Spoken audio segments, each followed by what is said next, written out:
What would you do if you heard a voice in the middle of a fire? Not a voice on your radio, not a voice from a fellow firefighter, a voice that came from nowhere and everywhere at once, a voice that knew things no human being could possibly know. Captain Daniel Rodriguez heard that voice on the worst night of his career, and what it told him saved 40 lives and shattered everything he thought he knew about God. But before I tell you what the voice said, you need to understand the man who heard it. Because Daniel Rodriguez was not a man who heard voices. He was a man who had stopped listening a long time ago. Station 47 sat on the corner of Ashland Avenue and West 18th Street in the Pilsen neighborhood of Chicago.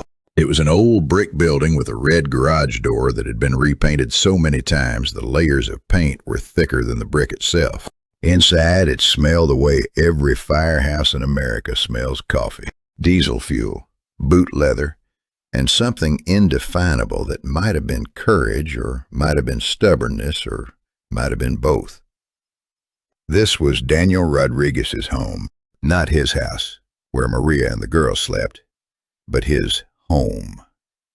The place where he felt most himself. The place where 15 years of running into burning buildings had forged him into something harder and sharper and more capable than the 23-year-old rookie who had walked through those doors with trembling hands and a heart full of purpose.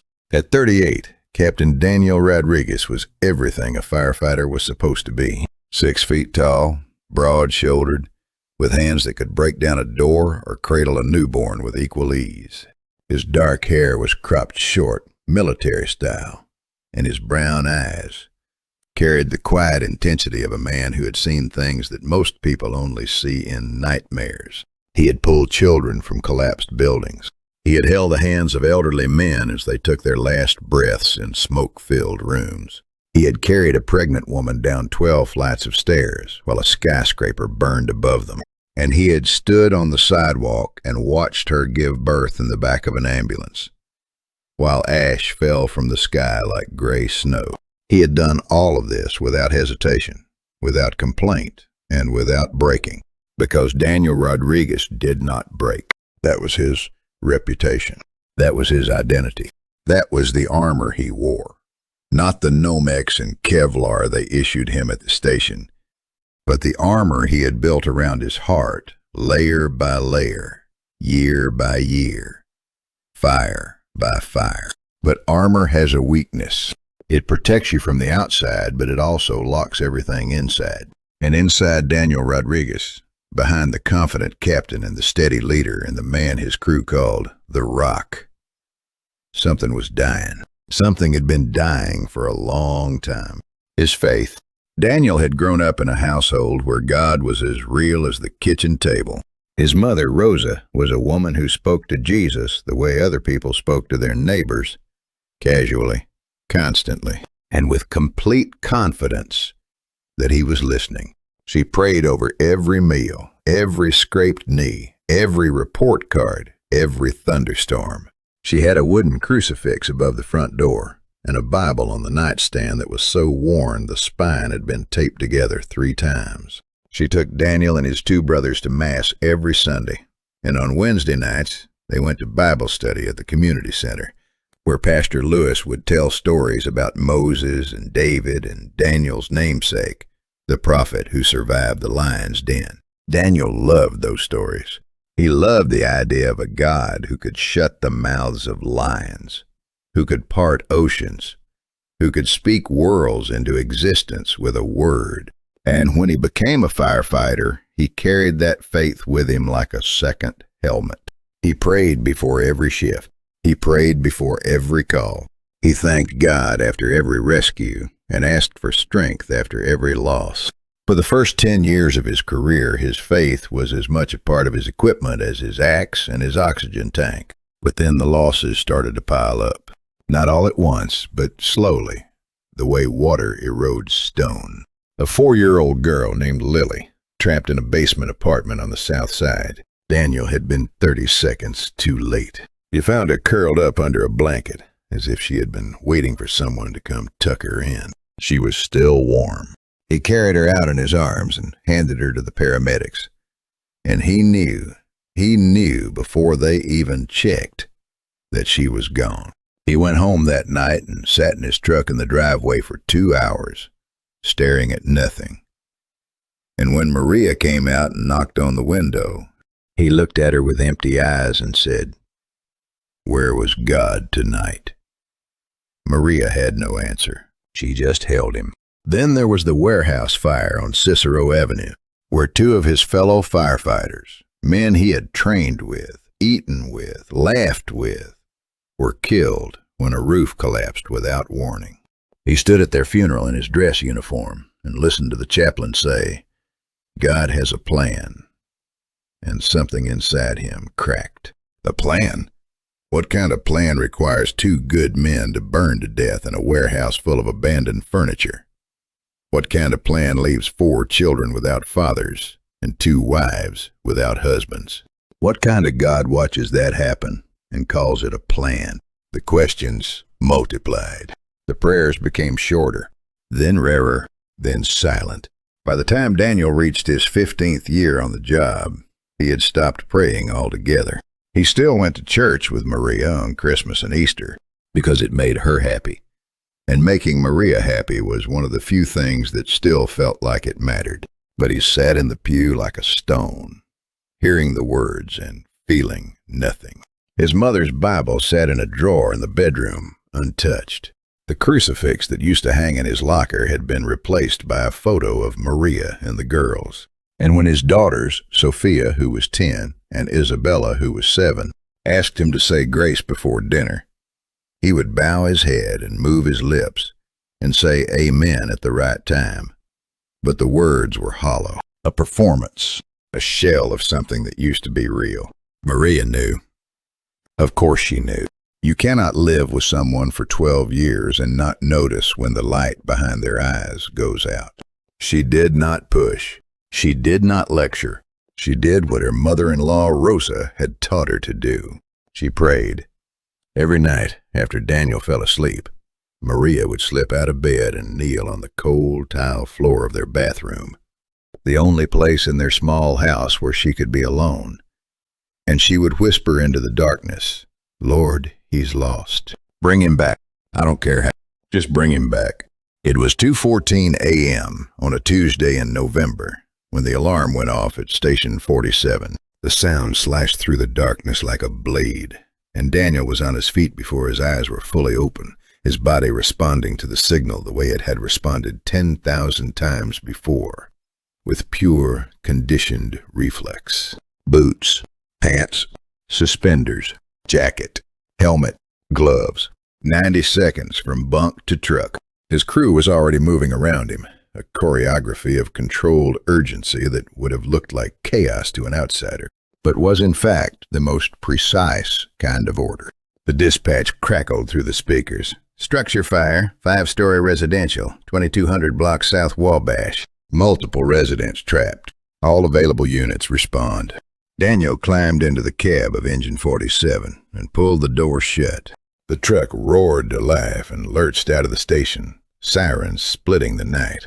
Through the windshield, he could see the glow before they turned the first corner. An orange stain on the underside of the clouds, flickering and growing, painting the Chicago sky the color of hell. He had seen that glow before, many times. It meant the fire was big. It meant people were in danger.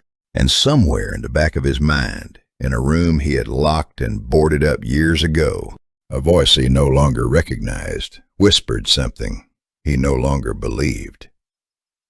"God, help us." He did not say it out loud. He did not even acknowledge it as a thought, but it was there.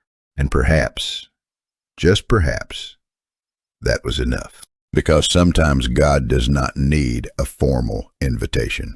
Sometimes all he needs is a crack in the armor, a whisper in the dark, a heart that is broken enough to let the light back in. The building was already a tower of fire when Engine 47 turned onto South Wabash. Daniel saw it through the windshield and felt his stomach tighten the way it always did. Not with fear, but with the grim, clinical assessment of a man who had been doing this long enough to read a fire the way a doctor reads an X-ray. 5-story, wood frame construction, probably built in the 1920s. Old wire, no sprinkler system. The kind of building that Chicago had thousands of. The kind that burned fast and burned mean. Flames were already shooting from the windows on the 3rd and 4th floors, licking up toward the 5th like hungry tongues. The smoke was black and thick, rolling upward in columns that blotted out the stars. And from the upper windows, barely visible through the haze, Daniel could see them. Faces, hands, people trapped on the upper floors, pressing against glass that was already starting to crack from the heat, screaming for someone to save them. He was out of the truck before it fully stopped.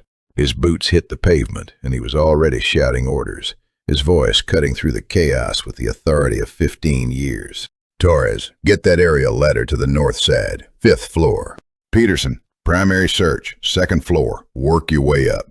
Kowalski, you're with me. We're taking the stairwell.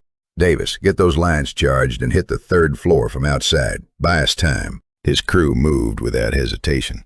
They trusted him. Every single one of them would follow Captain Rodriguez into a burning building without a second thought. Not because they were brave, though they were, but because they believed that Daniel Rodriguez would get them back out. He always had. That was his record. 15 years, 0 crew losses, and he intended to keep it that way. Daniel pulled his mask over his face, opened the regulator, and heard the familiar hiss of compressed air. The world narrowed to the rectangle of his visor and the sound of his own breathing. He and Kowalski entered the building through the main door, and the heat hit them like a physical wall. Even through 2 layers of protective gear, Daniel could feel it pressing against his skin, probing for weakness, searching for a way in. The lobby was thick with smoke, visibility near 0. Their flashlight beams bounced uselessly off the gray-black murk, illuminating nothing but swirling particles of ash and debris. They found the stairwell by memory and training, running their hands along the wall until they hit the doorframe. The stairs were intact, but hot. Daniel could feel the heat radiating through the concrete as they climbed. 2nd floor, Peterson's team was already working, their lights visible through the smoke, their voices calling out the universal search pattern. Fire department, call out! 3rd floor, the fire was louder here. A constant, roaring, living sound that Daniel had heard 1,000 times but never gotten used to. It was the sound of destruction doing what it did best. The sound of everything solid becoming nothing. The hallway was an oven. The walls were bubbling, paint peeling off in sheets. The drywall underneath glowing orange in places where the fire had eaten through from the apartments within. They moved fast, checking doors, calling out, listening for responses. Most apartments on the 3rd floor were empty, their residents either already evacuated or out for the night. They found 1 elderly man in 3B, disoriented and coughing, and Daniel put his own mask over the man's face for 30 seconds, while Kowalski guided them back to the stairwell. The man grabbed Daniel's arm with surprising strength and said something in Polish that Daniel did not understand, but the tears in the old man's eyes needed no translation. They handed him off to the team staging on the 2nd floor and went back up. 4th floor. This was where the fire lived. The stairwell door was hot to the touch, even through Daniel's gloves. He felt it with the back of his hand, the way they trained every rookie on day 1. Hot door means fire on the other side. Opening it could create a backdraft, a sudden explosion of superheated gas that could kill everyone in the stairwell in a fraction of a second. Daniel looked at Kowalski. Kowalski looked back. No words were needed. Daniel crouched low, positioned himself to the side, and opened the door. The hallway beyond was a tunnel of flame.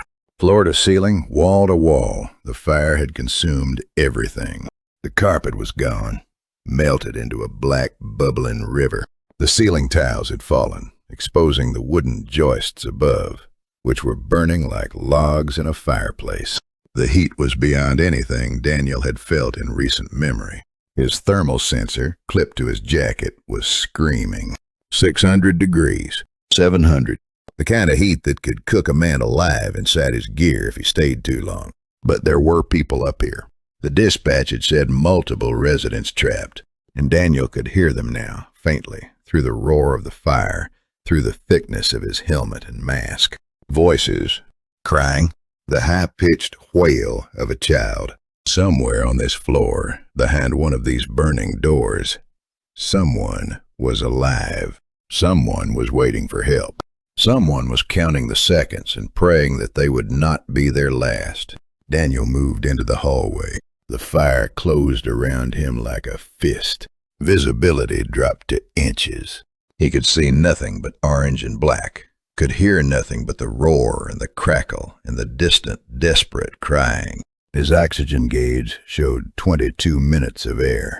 Enough time if he moved fast, if he made the right choices, if he opened the right doors. He worked his way down the corridor, checking each door, calling out, listening. Apartment 4A, empty. Apartment 4B door blown open, fully involved. No survivable space. Apartment 4C, locked. No response. He moved on. The crying was getting louder. It was coming from the end of the hall, where the corridor split into a T-junction, left or right. Two directions, two sets of doors, and somewhere behind one of them, children were crying. Daniel reached the junction and stopped. He looked left. He looked right. Both hallways were engulfed. Both were equally dangerous. Both could contain survivors. And in the 22 years since he had stopped believing in divine guidance, Captain Daniel Rodriguez had relied on one thing, and one thing only, to make decisions like this. His training. His experience. His instinct. Logic said, go right. The crying sounded louder from the right. The smoke pattern suggested the fire on the right side was slightly less advanced. Every piece of data his trained senses could gather pointed to the right. He took one step to the right, and then he heard it. Not the crying, not the fire, not the radio, something else entirely. Something that made the hairs on the back of his neck stand up inside his helmet. Something that cut through the 700-degree inferno like a cool breeze through an open window. A voice, clear, calm, unmistakable, and it said his name. Daniel? That was the first word, just his name, spoken not into his ears, but into the center of his chest, as if someone had reached through his rib cage and plucked a string that had been silent for years. He froze. Kowalski was behind him, hand on his shoulder, waiting for a signal. The fire was screaming around them. The building was groaning, the deep structural groan that meant the floors above were beginning to fail. They had minutes, maybe less, and Daniel Rodriguez was standing perfectly still in the middle of an inferno, because he had just heard something impossible. Captain? Kowalski's voice came through the radio, muffled by his mask. Which way? Daniel did not answer. He was listening. Every cell in his body was listening, straining past the roar of the fire, past the hiss of his respirator, past the pounding of his own heart, reaching for that voice, the way a drowning man reaches for a rope. And it came again, not louder, not soft, the same calm, steady, loving tone. But this time, it said more. Daniel, left door, 3 children, 30 seconds, 10 words. That was all. 10 words that should not have been possible. 10 words that did not come through his radio, did not come from Kowalski, did not come from any human being in that building, or on that street, or anywhere in the city of Chicago. 10 words that came from somewhere so deep inside him, or so far beyond him, that the distinction between inside and outside ceased to have meaning. And the voice, this voice that had no source and no explanation, carried with it a quality that Daniel had not felt in years.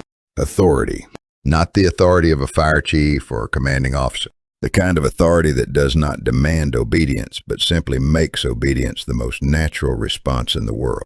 The kind of authority that a child recognizes in a parent's voice, not because the parent is shouting, but because the child knows instinctively and absolutely that this voice can be trusted. And underneath the authority, there was something else, something that nearly broke Daniel right there in the hallway. Love, an ocean of it, warm and vast and patient.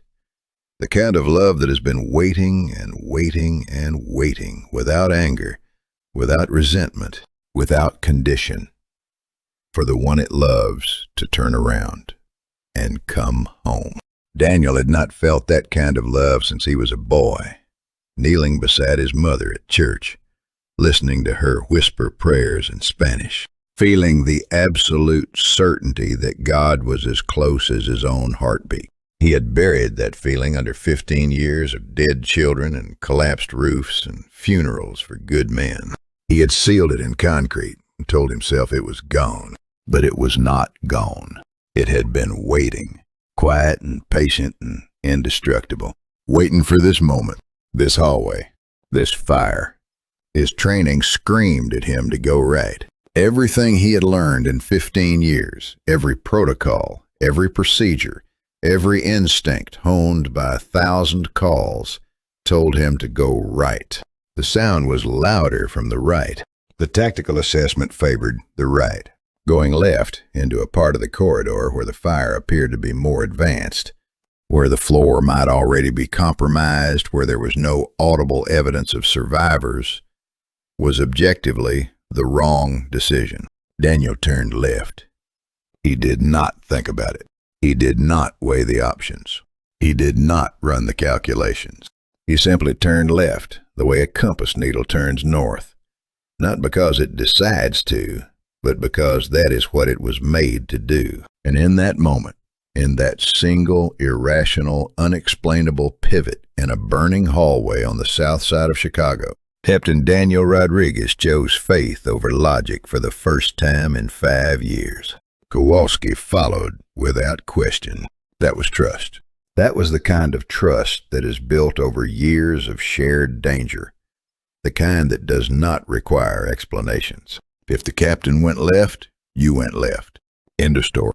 They moved fast, crouching low where the air was slightly cooler, advancing through the fire like two men walking through a furnace. The left door was 20 feet ahead. 15. 10. Daniel could see it now. A standard apartment door, its paint already blistered and blackened, the wood beginning to char. He reached for the handle. The door was locked. Of course it was locked.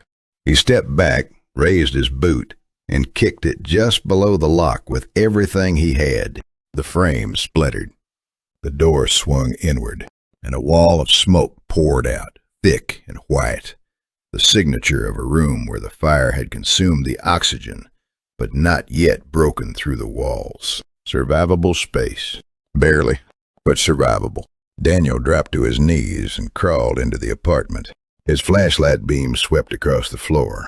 Kitchen table, overturned chairs, shattered dishes. He moved through the kitchen into the living room. Nothing. Bathroom. Nothing.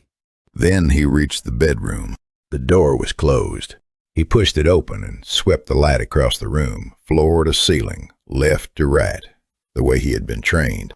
And there, in the far corner, under the bed, he saw them. 3 pairs of eyes, wide and terrified, reflecting his flashlight beam like the eyes of deer caught in headlights. 3 children, huddled together under a twin bed, pressed against the wall, arms wrapped around each other. The oldest, a girl of about 9, had pulled the 2 younger ones behind her and was shielding them with her body. The middle child, a boy of maybe 7, was clutching a stuffed animal so tightly that his knuckles were white. And the youngest, a girl who could not have been more than 5, had her face buried in her sister's chest and was making the softest, most heartbreaking sound Daniel had ever heard. Not crying, not screaming, whimpering. The sound of a child who has been brave for as long as she can be brave and has nothing left. Daniel? Left door. 3 children. The voice had been right. Exactly right. Not approximately right. Not close enough. Not a lucky guess. Exactly right. 3 children. Left door. And 30 seconds. Daniel looked at his watch. From the moment he heard the voice to the moment he found these children, 27 seconds had elapsed. 3 seconds to spare. "It's okay," Daniel said, and his voice cracked inside his mask. "I've got you. I'm here. You're safe now." He pulled off his glove and reached under the bed, and the oldest girl grabbed his hand with a grip that was stronger than any vice in any firehouse in America. He pulled them out one by one. The girl, the boy, the little one. He wrapped them in a fire blanket from his pack and picked up the youngest, and Kowalski took the other 2, and they moved back toward the hallway. When they reached the T-junction, Daniel looked to the right, the direction his training had told him to go, the direction logic had favored, and what he saw turned his blood to ice. The right corridor was gone. The ceiling had collapsed. A massive section of the 5th floor had fallen through, bringing with it a cascade of burning timber, concrete, and steel that now completely blocked the right hallway from floor to ceiling. It had happened within the last minute, maybe less. If Daniel had followed his training, if he had gone right instead of left, if he had trusted logic instead of the voice, he and Kowalski would have been standing directly under that collapse. They would be dead, buried under 1,000 pounds of burning debris. And 3 children would still be huddled under a bed, waiting for a rescue that would never come. Daniel stared at the wreckage. The 5-year-old in his arms was pressing her face against his neck, and he could feel her heartbeat against his chest, fast and fragile and alive. Alive because a voice that he could not explain had told him to go left. Alive because, for one impossible moment, a man who had stopped believing in God had obeyed God's voice. Kowalski was staring at the collapse too. Even through his mask, Daniel could see the color draining from his partner's face. "Captain," Kowalski said, and his voice was shaking. "That's where we were going. If you hadn't turned left." "I know," Daniel said. "Let's move." They descended the stairs as fast as they could with 3 children in their arms. 2nd floor, 1st floor, lobby, front door. And then they were outside in the cold November air, and the children were being taken by paramedics, and the 5-year-old was being wrapped in a thermal blanket, and the 9-year-old was crying now, really crying. The deep, shuddering sobs of relief that come when the worst is over, and you are finally safe enough to fall apart. Daniel stood on the sidewalk and watched the paramedics work, and he was shaking. Not from cold, not from exertion, from the voice, from the knowledge that something had spoken to him in that burning hallway, something that knew things no human could know, something that had saved his life and the lives of 3 children with 10 quiet words. And for the first time in 5 years, Daniel Rodriguez was afraid. Not of the fire, of the truth. The paramedics were moving fast, the way they always did when children were involved. The 3 kids, Daniel would later learn their names, Esperanza, 9, Miguel, 7, and little Valentina, 5, were loaded into an ambulance with blankets and oxygen masks, and the gentle, reassuring voices of EMTs who were trained to make the worst night of a child's life feel slightly less terrifying. Esperanza refused to let go of the paramedic's hand. Miguel was still clutching his stuffed animal, a battered dog with one ear missing. And Valentina, the smallest one, the one whose heartbeat Daniel had felt against his neck, was asking for her mother in a voice that was barely a whisper. "Mamá? ¿Dónde está mi mamá?" Daniel watched the ambulance doors close and felt something shift inside him. Not a thought, not a decision, something deeper, something tectonic, like a fault line that had been building pressure for years, had finally released. And the landscape of his inner world was rearranging itself into a new geography, because those children were alive. They were alive because he had heard a voice, and the voice had told him to go left, and he had gone left, and the ceiling had collapsed on the right, And if he had not heard the voice, or if he had not obeyed it, 4 people would be dead right now. Instead of riding in an ambulance toward the warmth and safety of a hospital, he wanted to explain it away. The scientist in him, the trained professional, the man who had spent 5 years building a wall between himself and God, desperately wanted to explain it away. Auditory hallucination caused by stress and heat exposure. Subconscious pattern recognition that his brain processed as a voice. A coincidence. A lucky guess. His own instinct, dressed up in the costume of divine intervention by a mind that was searching for meaning in chaos. He ran through every rational explanation he could think of, and every single one of them collapsed under the weight of one undeniable fact. The voice had known things. It had known there were 3 children. Not 2, not 4, not people, not survivors. 3 children. It had known they were behind the left door. It had known he had 30 seconds. No auditory hallucination contains specific, accurate, verifiable information. No stress response tells you the exact number of victims behind a door you have not opened. No coincidence is that precise. Daniel knew this. He knew it the way he knew that fire needs oxygen, that water flows downhill, that the sun rises in the east.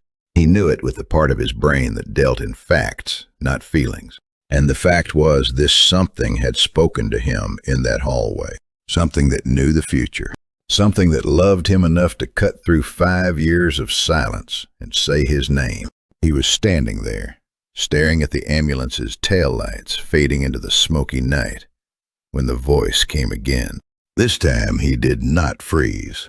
This time his body did not lock up in shock and confusion. This time he simply listened, the way a child listens when a parent calls them home for dinner. The words arrived the same way as before, not through his ears, but through the core of his being, written on his heart in letters of fire and gentleness. 5th floor, apartment 5C, elderly woman, wheelchair, 2 minutes, 2 minutes. Daniel looked up at the building. The 5th floor was fully involved now. Flames were pouring from every window, and the smoke had changed from black to white, to a sickly yellow-gray that indicated extreme temperatures and structural instability. His thermal imaging camera clipped to his chest was reading temperatures that made the device unreliable. The 5th floor was, by any professional assessment, unsurvivable. No incident commander in the country would send a crew into that building. Not now. Not at this stage. It was beyond rescue operations. It was in the defensive phase, where you pulled everyone back and let the fire burn itself out while protecting the surrounding structures. Going back in was not just dangerous. It was suicidal. As if on cue, his radio crackled. "All units, this is Battalion Chief Morrison. Evacuate the structure immediately. I repeat, all personnel, evacuate immediately. The building is in imminent collapse. No one goes back in." That is a direct order.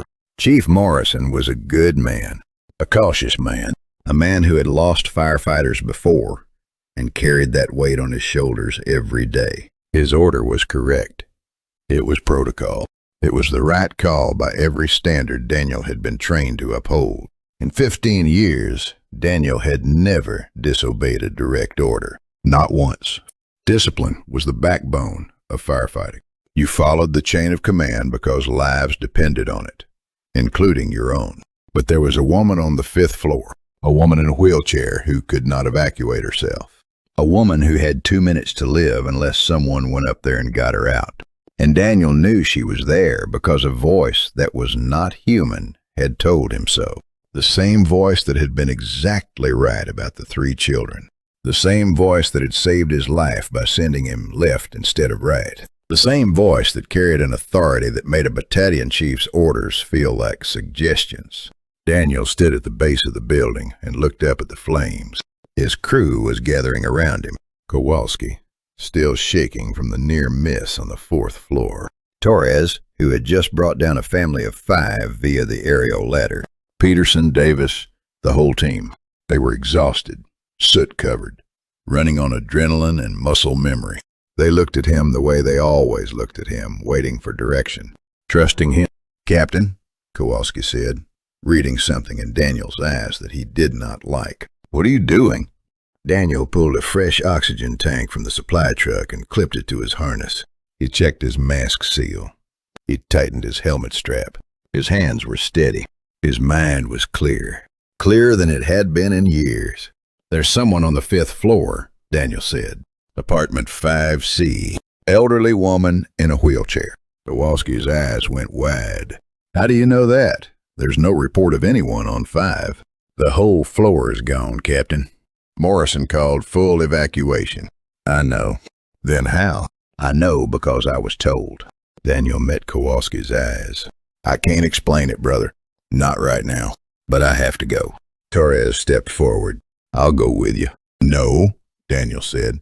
"This one's on me. Stay here. If I'm not out in 4 minutes, don't come after me." Chief Morrison's voice erupted from the radio again, sharper this time. "Rodriguez, I can see you from the command post. Do not re-enter that building. That is a direct order. Do you copy?" Daniel lifted the radio to his mouth. His thumb hovered over the transmit button. 15 years of obedience. 15 years of following the chain of command without question. 15 years of trusting the system, the protocols, the hierarchy that kept firefighters alive. And now, for the first time, he was being asked to choose between 2 authorities. The authority of his chief, which was real and legitimate and grounded in experience and wisdom, and the authority of a voice that had no rank, no badge, no radio frequency, but that carried the weight of something infinitely greater than any command structure ever devised by human beings. Daniel pressed the button. "Chief, I copy your order, and I'm going in. There's a woman up there.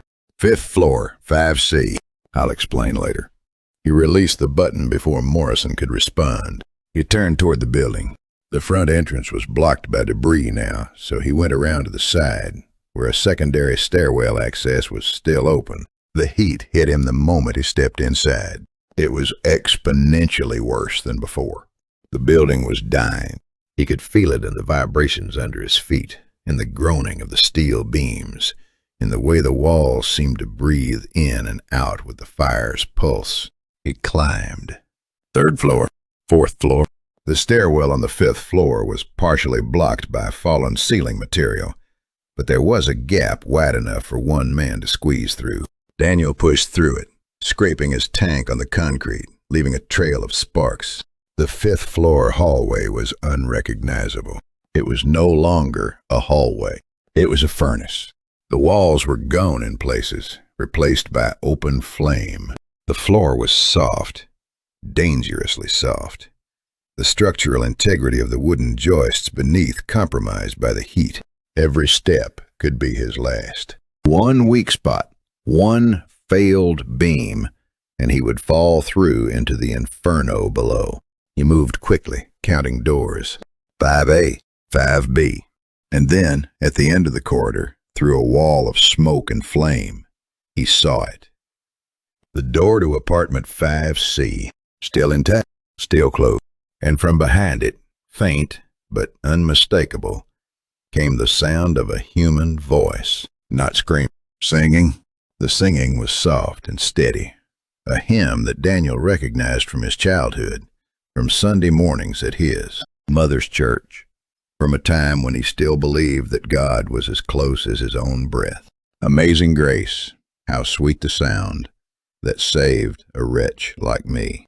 The voice was old and thin, trembling with age, but not with fear. There was no panic in that voice, no desperation, only faith, the kind of faith that sings hymns in a burning building, because it knows, with an assurance that transcends circumstances, that the maker of heaven and earth is in the room. Daniel kicked the door. It gave on the second try, swinging inward to reveal a small apartment filled with smoke, but not yet fully consumed by flames. The fire had been kept at bay by something almost miraculous. The apartment walls were old plaster, thick and dense, not the thin drywall of modern construction. They had acted as a fire break, slowing the flames just enough, buying just enough time. And there, in the center of the living room, in a wheelchair, positioned directly in front of a window that offered no escape, sat a woman. Miss Evelyn Washington was 85 years old. She was small and thin, with silver hair pulled back in a neat bun, and dark brown skin that was smooth and luminous despite her age. She was wearing a pale blue housecoat and house slippers, and around her neck hung a gold cross on a chain so worn and thin it looked like it might dissolve if you touched it. Her hands were folded in her lap, and her eyes were closed. And she was singing. Singing as if she were sitting in the front pew of her church on a Sunday morning, instead of trapped in a wheelchair in a building that was about to collapse. She opened her eyes when Daniel burst through the door, and what he saw in those eyes stopped him in his tracks. There was no surprise, no shock, no relief. There was recognition. She looked at him the way you look at someone you have been expecting, someone whose arrival you have been certain of, the way you are certain that dawn follows night. "There you are," she said, and she smiled. Not the frantic, grateful smile of a person being rescued. The calm, knowing smile of a person whose prayer has been answered exactly the way she knew it would be. Daniel did not have time to process what that smile meant. He could feel the floor shifting beneath his boots. The building's groans had become shrieks, the sound of metal and wood and concrete reaching the limit of their endurance. "Ma'am, we need to go. Right now." "I know, honey," Mrs. Washington said, as serenely as if he had told her dinner was ready. "I've been waiting for you." The stairwell was no longer an option. Daniel had felt the floor sagging on his way in, and the section he had squeezed through was almost certainly blocked by now. The elevator had been out of service long before the fire started. That left one option, and it was the kind of option that appeared in training scenarios labeled "last resort only." The window. Daniel crossed the room in 3 strides and looked out. 5th floor, roughly 50 feet above the ground. Below, he could see the chaos of the fire scene: trucks, lights, hoses, personnel. And there, almost directly below the window, was the rescue airbag that Torres's team had deployed earlier for the upper floor evacuations. It was still inflated, still positioned, as if someone had known it would be needed again. But jumping from the 5th floor with an 85-year-old woman in a wheelchair was not in any training manual. The airbag was rated for jumps up to 4 stories. 5 was pushing it, even for a single adult. With 2 people, one of them elderly and fragile, the risk was enormous.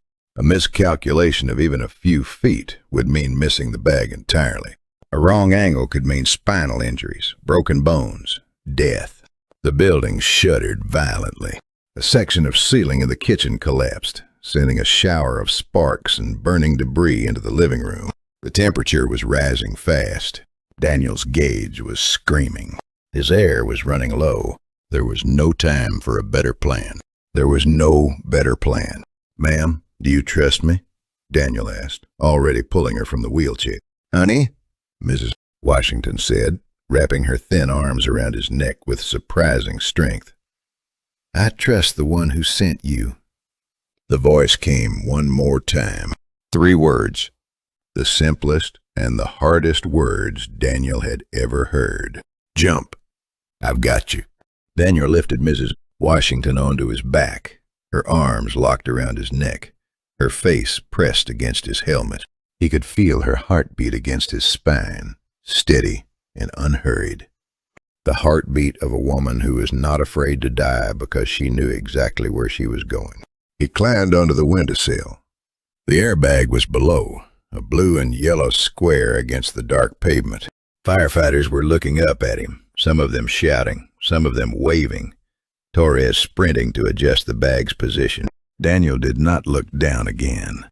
He looked up, at the smoke-filled sky, at the orange glow that reflected off the clouds, at the darkness beyond, where the stars would be if you could see past the fire and the smoke and the sorrow.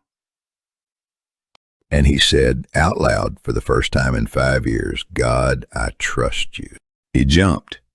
The fall lasted approximately 1.8 seconds. In those 1.8 seconds, Daniel Rodriguez experienced something he would never be able to fully articulate.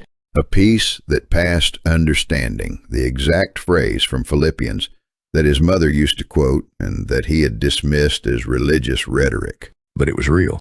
In the space between the windowsill and the airbag, in the brief eternity of freefall, Daniel felt a peace so complete, so absolute, so all-encompassing, that the fear simply could not exist alongside it. It was crowded out, displaced, replaced by something so much larger that there was no room left for anything else. They hit the airbag. The impact drove the air from Daniel's lungs and sent a jolt of pain through his knees and ankles. But the bag held. It held perfectly. They bounced once, twice, and then settled. And then hands were on them.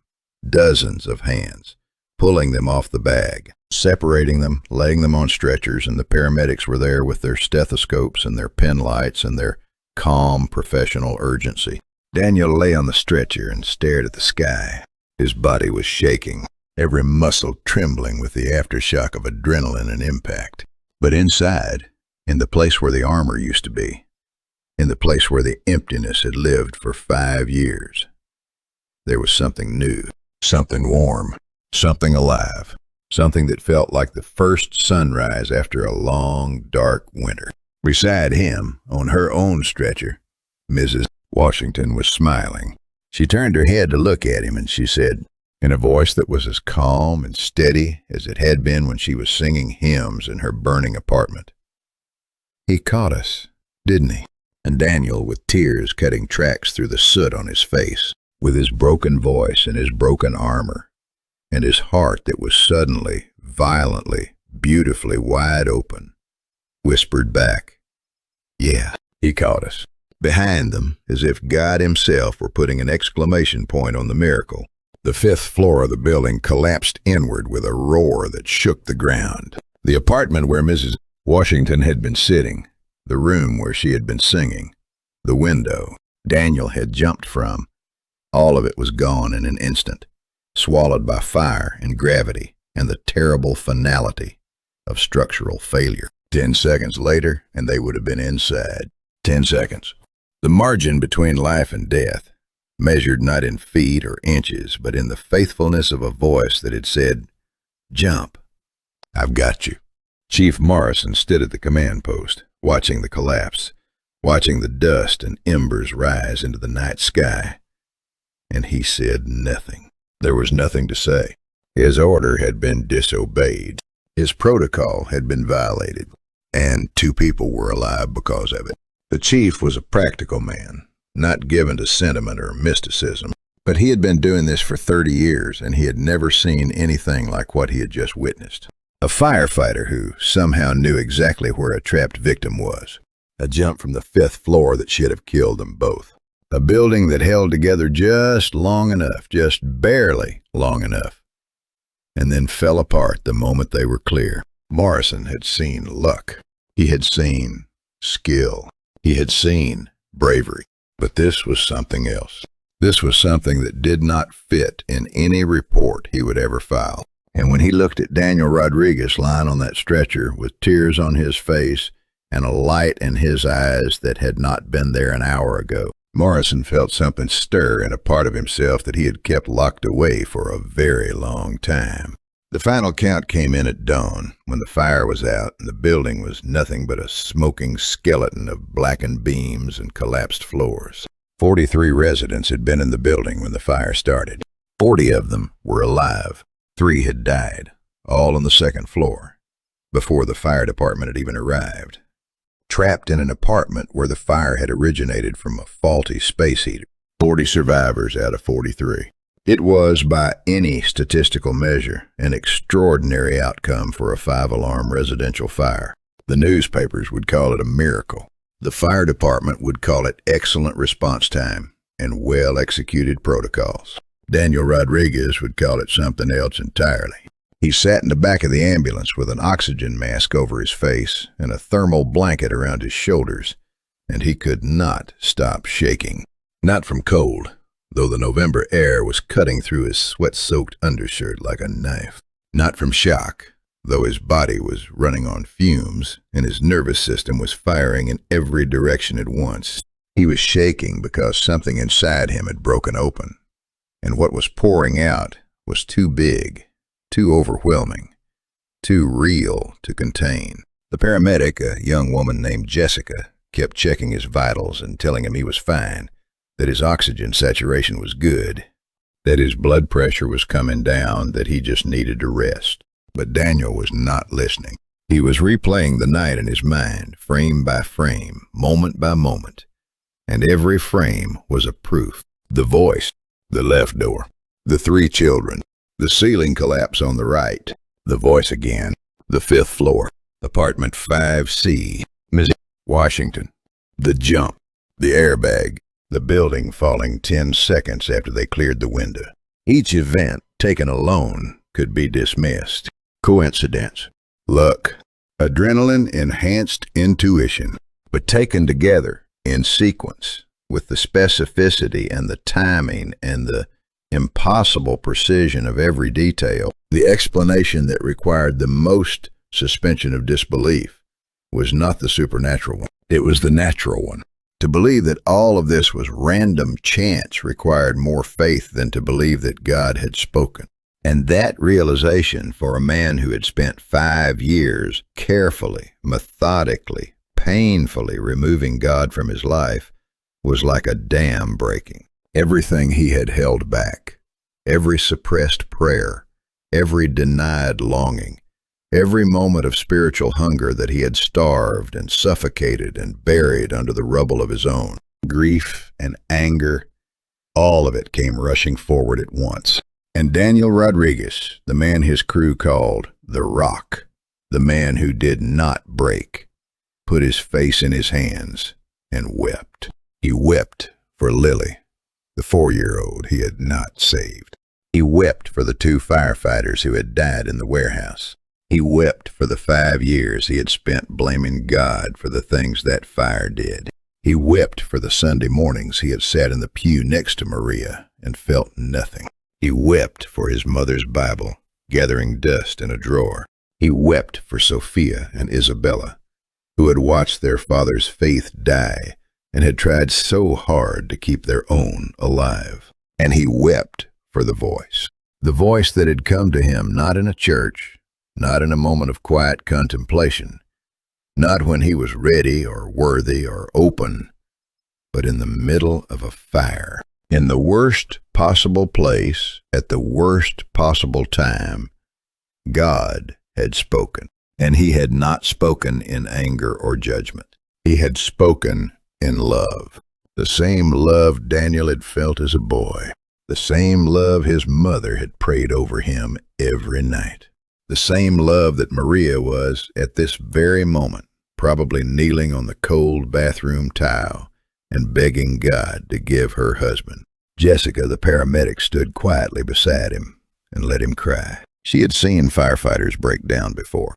It was part of the job, the release that came after the adrenaline faded, and the reality of what you had just survived hit you like a freight train. But there was something different about this. She could not have explained it, but the tears streaming down Daniel Rodriguez's face did not look like the tears of trauma. They looked like the tears of homecoming. When the shaking finally subsided and the tears had run their course, Daniel sat up and removed the oxygen mask. His eyes were red and swollen, but they were clear, clearer than they had been in years. The paramedic near the neighboring ambulance was tending to Mrs. Washington, who had been checked for smoke inhalation and found to be in remarkably good health. For an 85-year-old woman who had just been carried out of a 5-story inferno. In fact, the attending physician would later note in his report that Mrs. Washington's lung function was better than expected. Her heart rate was normal, and her blood pressure was the blood pressure of a woman half her age. She was, by all medical accounts, fine. Better than fine. She was sitting up on her stretcher, wrapped in a blanket, sipping water from a paper cup, and looking at Daniel with those same calm, knowing eyes. Daniel climbed out of his ambulance, crossed the small distance between them on unsteady legs, and stood before her. He did not know what to say. He was a man who gave orders for a living, a man who always had a plan, always had the next step, always had the answer. But standing before this tiny woman in her pale blue housecoat, with her gold cross and her serene smile, Captain Daniel Rodriguez had nothing. No plan, no words, just the raw, aching, beautiful vulnerability of a man who has just met God and does not know what to do next. Miss Washington looked at him for a long moment. Then she reached out and took his hand. Her fingers were thin and cool and impossibly gentle. "Sit down, baby," she said. "You look like a man who just heard the Lord speak for the first time." Daniel sat down on the edge of her stretcher, and the simple act of sitting felt like surrender. The good kind. The kind where you stop fighting and let yourself be held. "How did you know?" he asked. His voice was rough, scraped raw by smoke and emotion. "When I came through that door, you said, 'There you are,' like you were expecting me. How did you know I was coming?" Miss Washington patted his hand the way a grandmother pats the hand of a grandchild who has asked a question that is both innocent and profound. "Because the Lord told me you were coming," she said simply. 3 months ago. "I'll tell you everything. But first, I need you to know something." She squeezed his hand. "You didn't save my life tonight, Daniel. The Lord saved my life, but he used your hands to do it. And he used my life to save something else." She paused, and her eyes glistened with tears that she did not try to hide. "He used my life to save your faith." The sun was coming up over Chicago. The eastern sky was turning from black to gray to the palest, most tentative gold, and the city was waking the way it always did, with the rumble of elevated trains and the hiss of bus doors, and the distant sound of 1,000,000 lives resuming their daily rhythm. The fire scene on South Wabash was winding down. The trucks were pulling away. The investigators were pulling up. And Daniel Rodriguez was sitting on the bumper of an ambulance next to an 85-year-old woman in a wheelchair, listening to a story that was rearranging the architecture of his soul. Ms. Evelyn Washington had lived in apartment 5C for 37 years. She had moved there with her husband Robert in 1989, when Pilsen was still rough and rents were still cheap, and the apartment building still had a functioning elevator. Robert had died in 2004 from a stroke that took him in his sleep, quick and quiet, the way he had lived. They had no children. Evelyn's world had narrowed after Robert's death, contracting to the dimensions of her apartment, her church, and the slow, circular journey of her wheelchair between the two. She went to Greater Hope Baptist Church every Sunday, pushed the 2 blocks by her neighbor's teenage son, and she sat in the front pew, the same pew she had shared with Robert for 15 years. And she sang hymns, and she listened to sermons, and she prayed. Oh, how she prayed. Prayer was not something Evelyn Washington did. It was something she was. She prayed the way other people breathed, constantly, naturally, without thinking about it. She prayed for her neighbors. She prayed for the children in the building. She prayed for the mail carrier and the bus driver and the man who sold fruit on the corner. She prayed for people she had never met and would never meet, because the Lord would put a face in her mind or a name on her heart, and she would pray for that face or that name until the Lord told her to stop. She had been doing this for over 60 years, since she was a young woman in Mississippi, who had given her life to Jesus at a revival meeting in a tent that smelled like sawdust and sweat and heaven. 3 months before the fire, in the deep quiet of an August night, Evelyn had been praying, not for anything specific, just talking to the Lord the way she always did, the way you talk to someone who has been your closest companion for 6 decades. And in the middle of that prayer, something happened that had only happened a handful of times in her long life.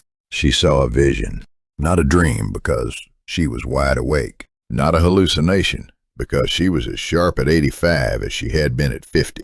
A vision, clear and detailed and unmistakable. She saw a fire, a terrible fire, consuming her building floor by floor. She saw herself in her wheelchair, trapped in her apartment, smoke pouring under the door. And she saw a man, a firefighter in full gear, bursting through her door, his face hidden behind his mask, but his eyes visible through the visor. Dark eyes, troubled eyes, eyes that held a pain that had nothing to do with the fire, and everything to do with a God he had stopped talking to.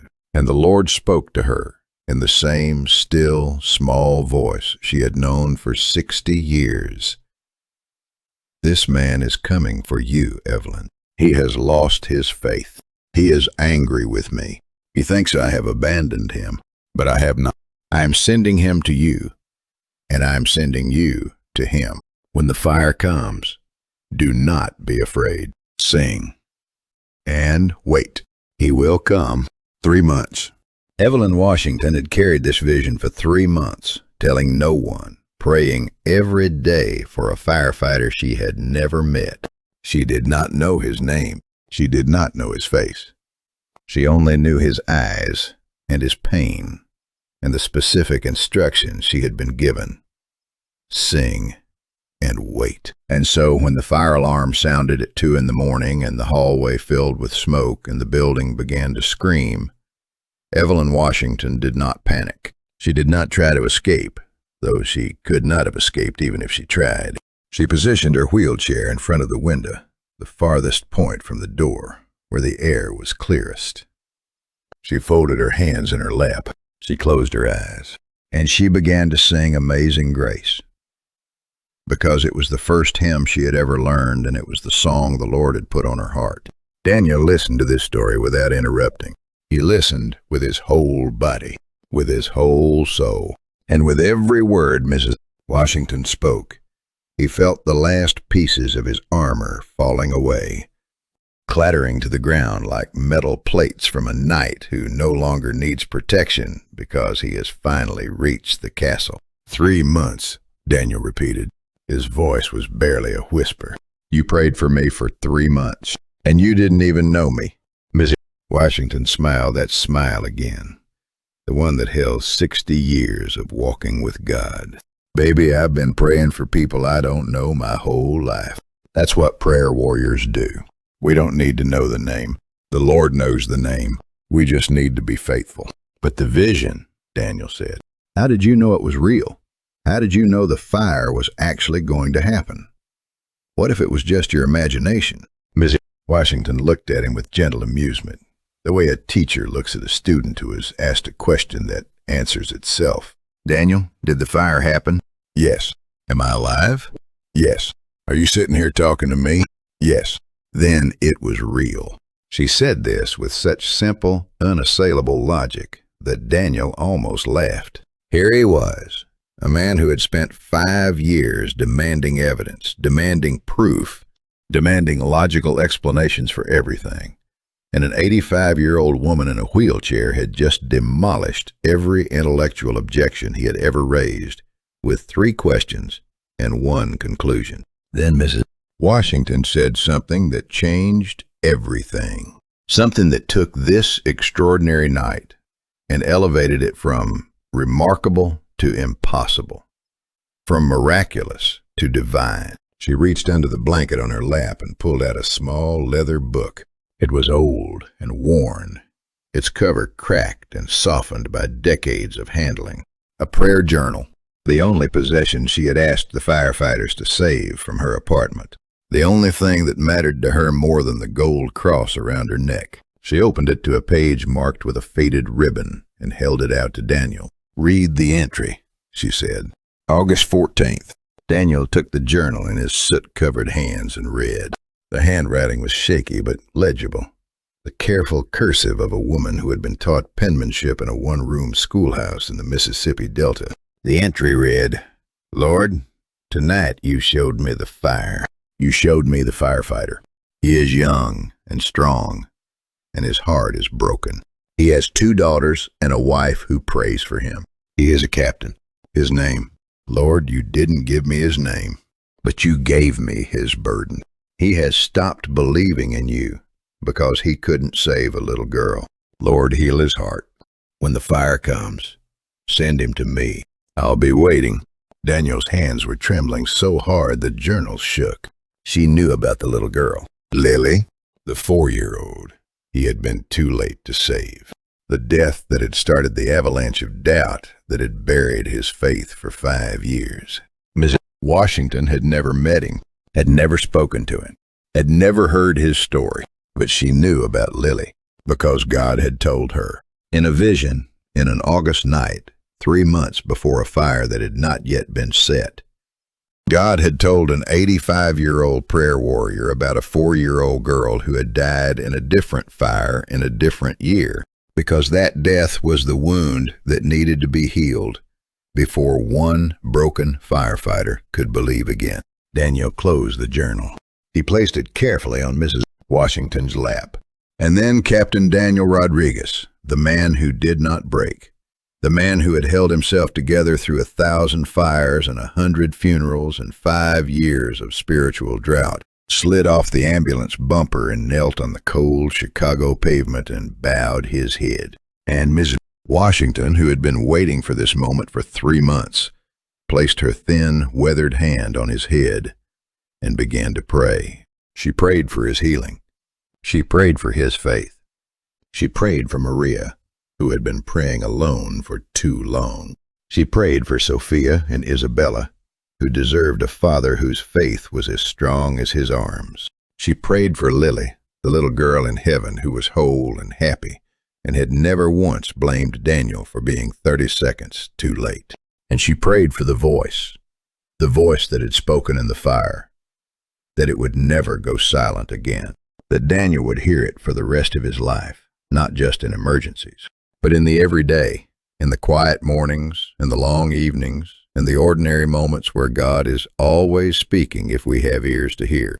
And Daniel, on his knees in the gray light of a Chicago dawn, with the smell of smoke in his hair and the sound of sirens fading in the distance, said the word he had not said in 5 years, the word his mother had taught him, the word Maria whispered on the bathroom floor every night, the word that means so be it, that means I believe, that means I surrender. Amen. The following afternoon, Daniel drove to the temporary shelter where displaced residents from the fire were being housed.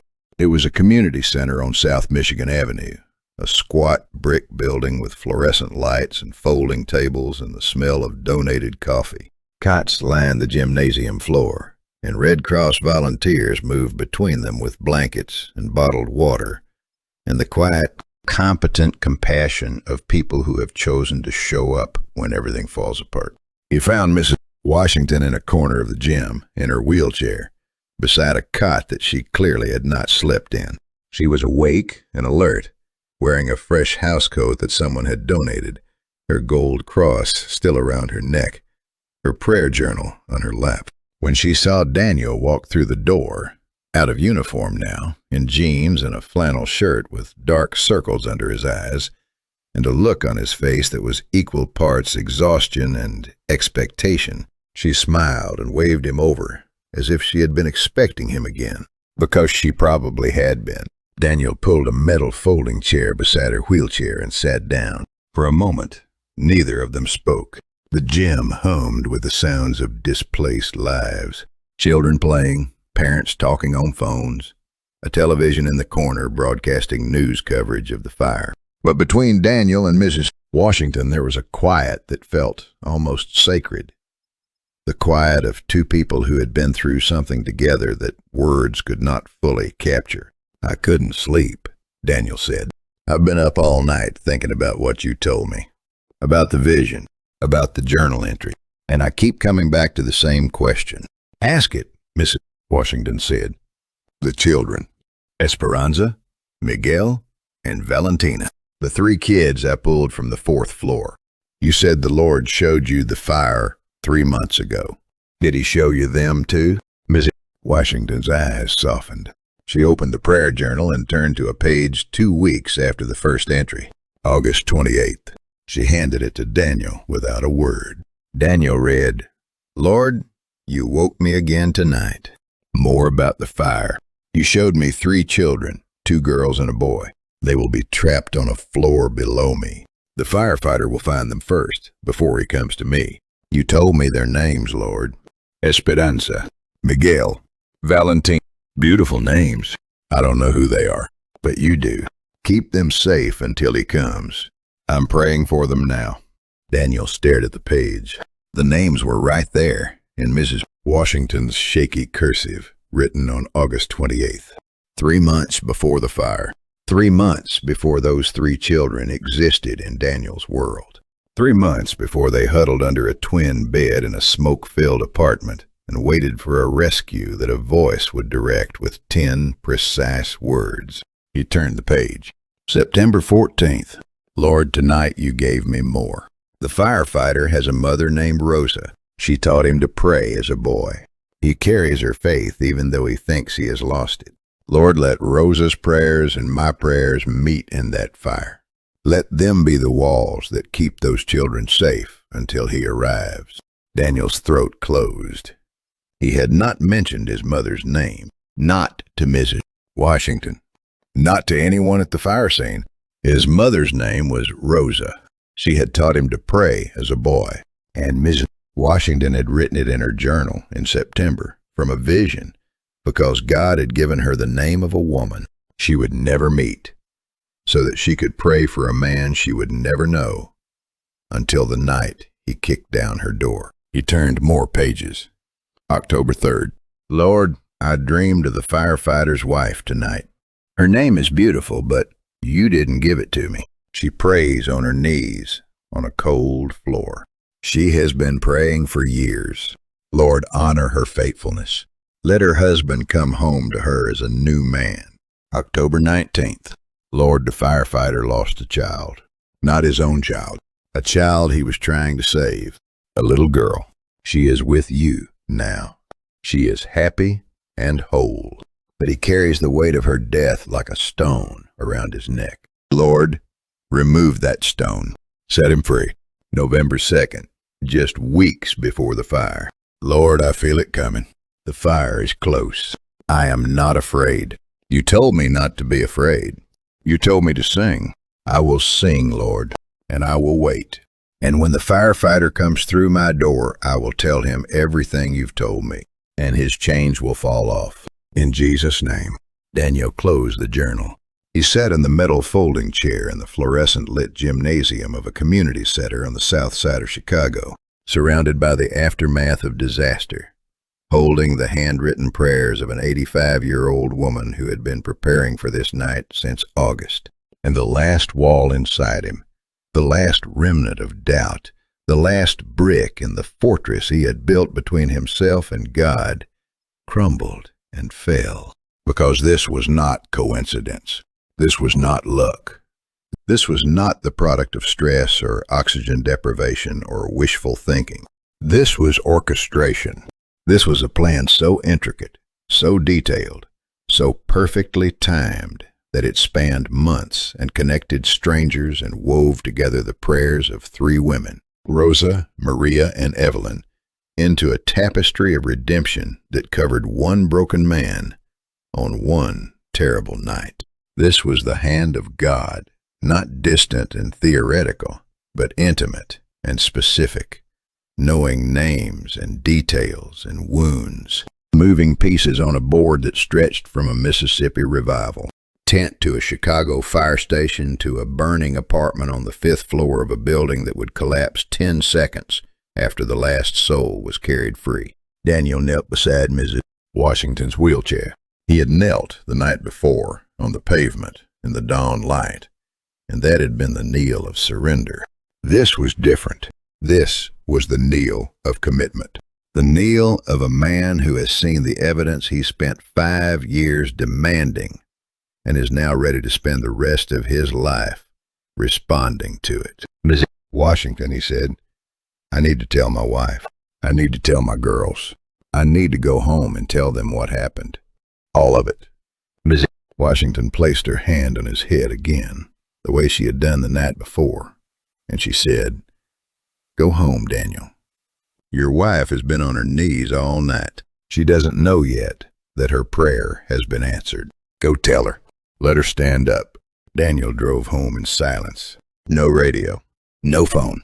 Just the sound of the engine and the November wind and the pounding of a heart that felt like it had been restarted, not by a defibrillator, but by the hands of God. He pulled into the driveway of their small house in Bridgeport and sat in the truck for a moment, looking at the front window. The kitchen light was on. Maria was in there, probably at the table, probably praying. He walked through the front door and found her exactly where he knew she would be. At the kitchen table, coffee in her hands, eyes red from a night without sleep. She had heard about the fire on the news. She had seen the footage of the building collapse. She had been calling his phone for hours, but it had been in his locker at the station, and no one had thought to call her until the morning, when Kowalski finally remembered and dialed her number and said, "Maria, he's okay. He's more than okay. Something happened tonight. He'll tell you himself." Maria looked up when Daniel walked in. She opened her mouth to speak, to say something practical and relieved, something about, "Why didn't you call? And I was worried, sick, and don't ever do that to me again." But the words died on her lips when she saw his face. Because Daniel's face was not the face of a man who had survived a fire. It was the face of a man who had been found.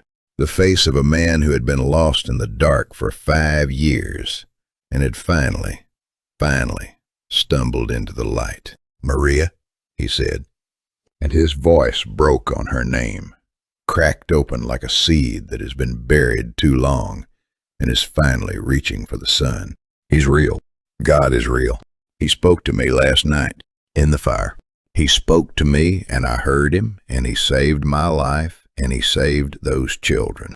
And he saved an old woman who has been praying for me for 3 months, even though she didn't know my name.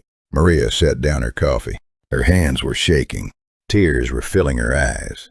Not the worried tears of the night before, but different tears. Brighter tears. The tears of a woman who has been kneeling on cold bathroom tile for years, whispering prayers into the dark, wondering if anyone was listening, and has just been told that every single word was heard. "I'm so sorry," Daniel said. "For the years I was silent. For the years I sat next to you in church and felt nothing. For every time you knelt on that floor and I didn't kneel with you. I'm sorry." Maria stood up from the table. She crossed the kitchen in 3 steps and wrapped her arms around her husband and held him the way she had held him 1,000 times before. But this time it was different. This time he was holding her back, not just with his arms, but with his faith. The faith that had been dead and was now alive. The faith that had been lost and was now found. "I knew," she whispered into his chest. "I always knew he would bring you back." The story of what happened that night on South Wabash did not stay contained. It could not. A fire that size, a rescue that dramatic, a building collapse that close. These things become public property the moment the news trucks arrive. But it was not the fire that captured people's attention. It was what came after. It started in the firehouse. Daniel went back to work the following week, cleared by the department physician, physically sound if slightly battered. His crew looked at him the way people look at someone who has been in an accident and come out changed, with a mixture of relief and curiosity and the unspoken question that hung in the air. "Like smoke, what happened to you in there?" They had all seen him run back into the building against orders. They had all watched him jump from the 5th floor with an old woman on his back. They had all heard the story from Kowalski, who told it to anyone who would listen, and some who would not. About the voice that told the captain to go left. About the ceiling that collapsed on the right. About the 3 children who were alive because Daniel Rodriguez had turned in the wrong direction and been exactly right. Daniel did not hide what had happened.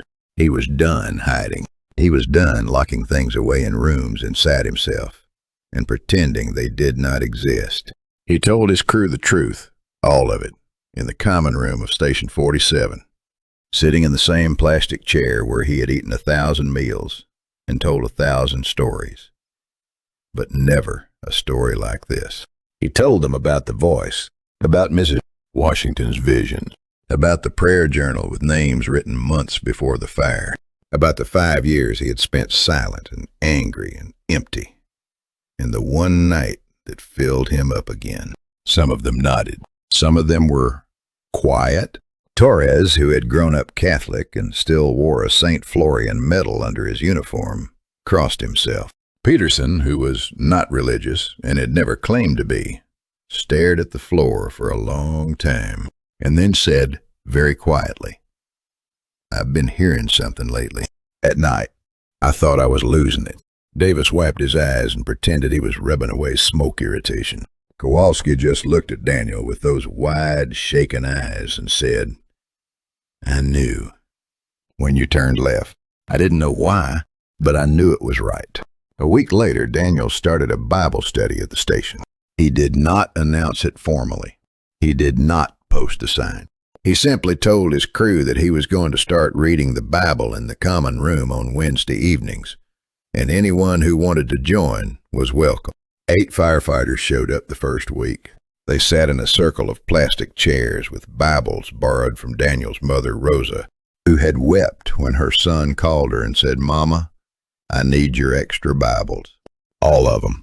By the second month, 16 firefighters from 3 different shifts were coming. They did not all believe. Some came because they were curious. Some came because they were hurting. Some came because they had seen Daniel Rodriguez jump from a 5th-floor window and walk away, and they wanted to understand the force that had cushioned his fall. The children's families found Daniel too. Esperanza, Miguel, and Valentina's parents, the Herrera family, had been on the 2nd floor when the fire broke out and had evacuated quickly. They had not known their children were still inside until they reached the street and turned to count heads and found 3 missing. The minutes that followed, the minutes when they stood on the sidewalk, screaming their children's names into a building that was being consumed by fire, were minutes that no parent should ever have to endure. When Daniel emerged with their children, alive and unharmed, Mrs. Herrera had collapsed. Mr. Herrera had fallen to his knees on the pavement and prayed in Spanish, the words tumbling out of him in a torrent that was part prayer and part scream and wholly desperate gratitude. The Herrera family had not been regular churchgoers. They believed in God the way many people believe in God, casually, distantly, the way you believe in a relative who lives in another country and sends a card at Christmas. But after the fire, something changed. They started attending Greater Hope Baptist Church, Mrs. Washington's church, because Mrs. Washington had invited them, and because when an 85-year-old woman who sang hymns in a burning building invites you to church, you go. And they found something there that they had not expected. Not just religion, not just ritual. Community. The kind of community that shows up at your temporary shelter with groceries and clothes and a casserole and says, "You're not alone." The kind of community that watches your children on Saturday afternoons so you can fill out insurance paperwork. The kind of community that is, in its best moments, the hands and feet of Christ in a world that desperately needs both. Esperanza, the 9-year-old who had shielded her siblings under the bed, started going to Sunday school. She told her teacher, a kind woman named Mrs. Peterson, that she had not been scared during the fire. "I heard a voice," Esperanza said, matter-of-factly, the way children say things that would shake an adult's world. It said, "Don't be afraid. Someone is coming." So I wasn't afraid. I just waited. Mrs.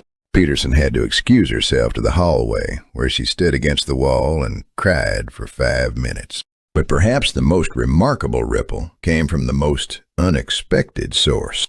3 weeks after the fire, Daniel received a phone call at the station.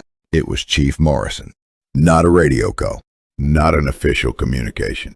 A personal call on Daniel's cell phone at 10 p.m. on a Tuesday. "Rodriguez," the chief said. His voice was gruff, the way it always was. But underneath the gruffness, there was something that Daniel had never heard before. Uncertainty. "I need to talk to you. Off the record. Can you meet me?" They met at a diner on Halstead Street, one of those 24-hour places with cracked vinyl booths and coffee that tastes like it was brewed during the last administration. Morrison was already there when Daniel arrived, sitting in a back booth with his hands wrapped around a mug, looking smaller than he did at the command post, looking like a man instead of a chief. "I'm not going to discipline you for disobeying my order," Morrison said, without preamble. "The woman was up there. You were right. I was wrong. End of discussion." "Thank you, Chief." Morrison took a long sip of coffee. Then he set the mug down and looked at Daniel with eyes that were tired and searching and, for the first time in Daniel's memory, vulnerable. "I lost my son," Morrison said, 8 years ago. Leukemia. He was 12. After that, I stopped going to church. Stopped praying. Stopped everything. Figured if God was real, he was either cruel or incompetent. And either way, I wanted nothing to do with him. Daniel said nothing. He just listened. The way Mrs. Washington had listened to him. "I watched you jump from that window," Morrison continued. "I watched through binoculars from the command post. And I saw your face when you hit the airbag. I've been doing this 30 years, Rodriguez. I've seen a lot of faces. I've seen fear and relief and shock and everything in between. But I have never seen what I saw on your face. Peace. In the middle of the worst night of the year, you looked like the most peaceful man on earth. And I can't stop thinking about it." Morrison paused. His jaw worked. His hands tightened around the mug. "How do you get that back?" he asked. "The faith. After everything you've seen, after everything you've lost, after you've been angry at God for years. How do you get it back?" Daniel thought about this for a long time. He thought about the voice in the fire, about Mrs. Washington's prayer journal, about Maria on the bathroom floor, about his mother's worn Bible. And then he said the truest thing he had ever said. "You don't get it back, Chief. He gives it back. You just have to be willing to receive it. You just have to stop running and let him catch you." Morrison stared at his coffee. A full minute passed. Then he looked up, and his eyes were wet, and he said in a voice that cracked like a man stepping onto thin ice, "I think I'm done running." They sat in that diner until midnight. They did not pray because Morrison was not ready for that yet. They just talked. Two men who had spent their careers running into burning buildings, sitting in a cracked vinyl booth, talking about the fire that no hose could put out, and the rescue that no ladder could reach. And when they finally stood up and shook hands in the parking lot, Morrison said, "Rodriguez, your Wednesday thing at the station, the Bible thing." He paused, swallowed. "Save me a seat." It has been 2 years since the fire on South Wabash. 2 years since a voice spoke in the flames, and a man who had stopped listening started to hear again. And in those 2 years, the ripples have not stopped. They have grown wider and deeper and more powerful, spreading outward from one night in November like circles on the surface of an infinite pond. Daniel Rodriguez is still a firefighter. He still wears the turnout gear and the helmet and the boots. He still runs into burning buildings when the alarm sounds. He still carries people downstairs and breaks down doors and does the hard, dangerous, holy work of saving lives. But he is no longer just a firefighter. 6 months after the fire, the department chaplain, a kind old priest named Father O'Brien, who had served Chicago firefighters for 30 years, announced his retirement. He recommended Daniel as his replacement, not to replace him as a priest, of course, but to serve as a peer support chaplain, a firefighter who ministers to firefighters, someone who understands the nightmares and the guilt and the impossible weight of the job because he has carried it himself. Daniel accepted the position on one condition, that he could continue to serve as an active duty captain. He did not want to leave the front lines. He did not want to sit in an office and counsel from a distance. He wanted to be in the fire, with his crew, doing the work, And then when the fire was out and the adrenaline faded and the demons came calling, he wanted to be there for the conversations that happened in the quiet after the chaos. The conversations that saved the lives that fire could not touch. He was made for this. He knew it now with a certainty that felt like bedrock. Every fire he had fought, every loss he had suffered, every year he had spent in the desert of doubt, all of it had been preparation, not punishment. Preparation. God had not abandoned him during those 5 dark years. God had been building something in the silence, forging something in the furnace, crafting a tool that could only be made by the combination of faith and doubt, belief and brokenness, the fire that destroys and the fire that refines. Daniel Rodriguez was that tool, a broken healer, a doubting believer, a firefighter who had walked through the flames and found God on the other side. The Wednesday Bible study at Station 47 grew beyond what the common room could hold. It moved to the community center down the block, and then to the basement of Greater Hope Baptist Church, where Mrs. Washington sat in the front row of every session in her wheelchair, her prayer journal in her lap, her gold cross catching the light, her face radiant with the quiet joy of a woman who had played her part in God's plan and was content to watch the harvest grow. Firefighters came from stations across the city. Some brought their families. Some brought their doubts. All were welcome. Daniel developed a reputation in the department, not as a preacher or a holy roller, the nicknames he had feared, but as the guy you could talk to when the walls were closing in. When you had pulled a child from a car wreck and could not unsee what you saw. When you had performed CPR for 45 minutes on a man the same age as your father and felt him go cold under your hands.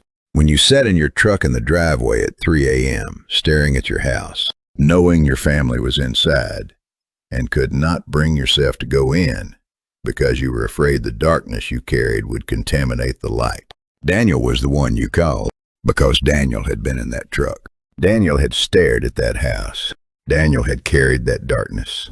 And Daniel had found the one who is greater than the darkness, not in a cathedral or a seminary, but in the middle of a fire, when all the exits were blocked and the only way out was up. He has spoken at churches and conferences and firefighter memorials across the country. He has sat with grieving families and traumatized rookies and hardened veterans who had not cried in 20 years and needed someone to tell them it was safe to let go. He has prayed at bedsides and gravesides and roadsides. He has been the voice that says, in the smoke and the chaos and the wreckage, the same thing that a voice once said to him, don't be afraid. I'm here. Mrs. Washington passed away peacefully in her sleep last spring at the age of 87 in a new apartment that the church community had helped her find. Daniel was with her the night before. They sat together the way they always sat together, in easy silence, punctuated by conversation. Two people who shared a bond that transcended age and background and circumstance. She took his hand and said, Daniel, do you know why the Lord saved me that night? He shook his head. It wasn't for me, baby. I was ready to go home. I've been ready for years. He saved me because he needed to save you. I was just the delivery system. She laughed at that, a bright, musical laugh that sounded like the hymns she sang in burning buildings. Then she squeezed his hand and said, keep listening, Daniel. The voice doesn't stop speaking just because the fire goes out. It speaks in the quiet, too. You just have to be still enough to hear it. At her funeral, the church was standing room only. Firefighters in dress uniforms stood alongside grandmothers in Sunday hats. The Herrera children, Esperanza, Miguel, and Valentina, sang a hymn.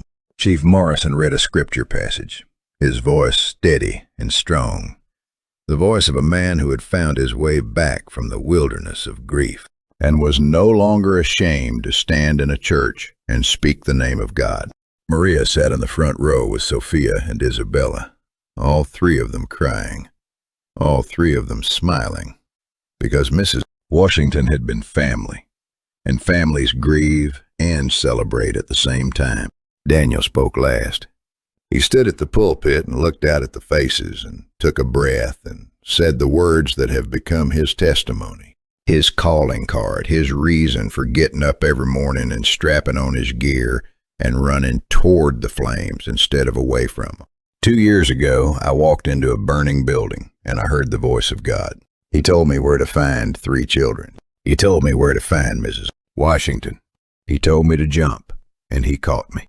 And in doing all of that, he answered the prayers of 3 women who never gave up on me.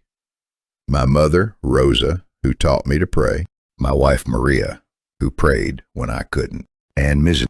Evelyn Washington, who prayed for a stranger because God asked her to, and never questioned why. He paused.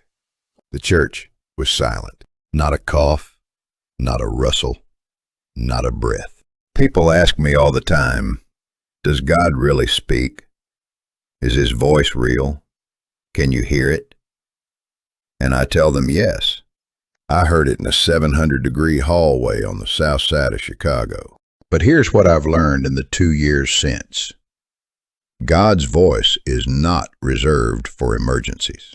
He doesn't only speak in burning buildings and hospital rooms and moments of crisis. He speaks in the quiet. He speaks in the ordinary. He speaks when your daughter is singing in the school choir and you're sitting in the audience this time, really sitting there, not just with your body but with your heart. He speaks when your wife reaches for your hand during a sermon and you hold it back instead of pulling away. He speaks when you kneel beside your son's bed at night and pray with him instead of walking past his door. Daniel's voice grew stronger, not louder, but fuller, carrying the weight and warmth of a truth that had been tested in fire and found to be unbreakable. He speaks in the silence between the sirens. He speaks in the space between the heartbeats. He speaks in the breath you take before you open a door you're afraid to open. And what he says is always the same thing. It's what he said to me in that hallway, what Mrs. Washington heard in her vision, what my mother whispered over me as a boy, what my wife prayed on the cold bathroom floor for 5 years. He says, I am here. I have always been here. I am not going anywhere, and I love you more than you could ever possibly understand.